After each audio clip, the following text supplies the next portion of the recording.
अस्सलाम वालेकुम मोअज़्ज़िज़ नाज़रीन। ये कहानी है एक ऐसे फ़िरौन की जिसे दुनिया ने सांप के निशान से पहचाना।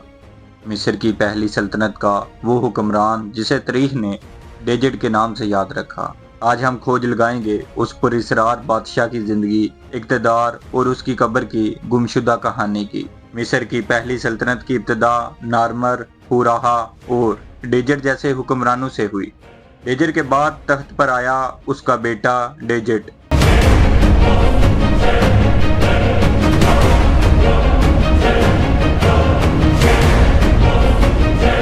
तारीख हमें बताती है कि डेजिड का दौर मुख्तसर था, लेकिन इसने अपने पीछे ऐसी निशानियां छोड़ी जो आज भी मुहक्किकीन को हैरान कर देती हैं। डेजिड को तख्त विरासत में मिला। उस वक़्त मिस्र एक मुत्तहिद रियासत बन चुका था और ताकत के मरकज एबाडोस में थे। डेजिड का नाम हायरोग्लिफ में सांप के निशान से लिखा गया, इसीलिए इसे सांप बादशाह भी कहा जाता है। सांप जो मिस्र में ताकत, देवताओं और लाफानी इक़्तिदार की अलामत माना जाता था। डेजिड ने अपने नाम को सांप से जोड़कर गोया ऐलान किया कि इसकी हुकूमत भी जहर की तरह ताकतवर और नाकाबिल शिकस्त होगी।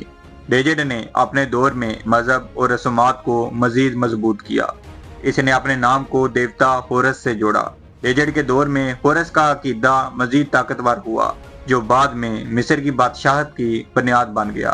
डेजिड की सबसे मशहूर यादगार इसकी कब्र है, जो एबाडोस में बनी। इसकी कब्र को टोम्जी कहा जाता है। वहां से मिलने वाली एक पत्थर की तख्ती इस बादशाह की सबसे बड़ी निशानी है। इस पर बना सांप का निशान आज भी डेजिड की पहचान है। डेजिड के दरबार में सियासत, माइशत और फौजी ताकत का खास इख्तिताम था। इसने नील की ज़रही ज़मीनों पर मुकम्मल कंट्रोल कायम किया, लेकिन इसका दौर बहुत मुख्तसर था और वो कोई बड़े फौजी कारनामे अंजाम ना दे सका। डेजिड की मौत जवानी में हो गई। इसकी कब्र के करीब इसके खादमों और मुलाजमीन की कब्रें भी पाई गई, जिन्हें शायद बादशाह के साथ जिंदा दफन किया गया था, ताकि वो अगले जहां में भी इसकी खिदमत कर सके। ये रस्म उस वक़्त मिस्र की शाही रवायत का हिस्सा थी।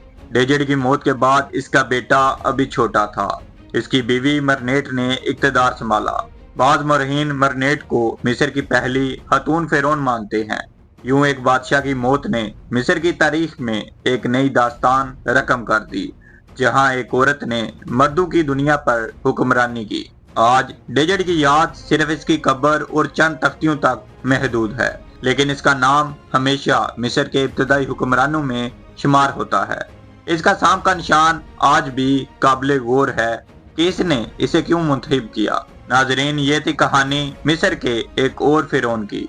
अगली किस्त में हम बात करेंगे डेजिड के बाद आने वाले नए हुक्मरानों की। तब तक के लिए अपना बहुत सारा ख्याल रखिएगा। अल्लाह हाफिज।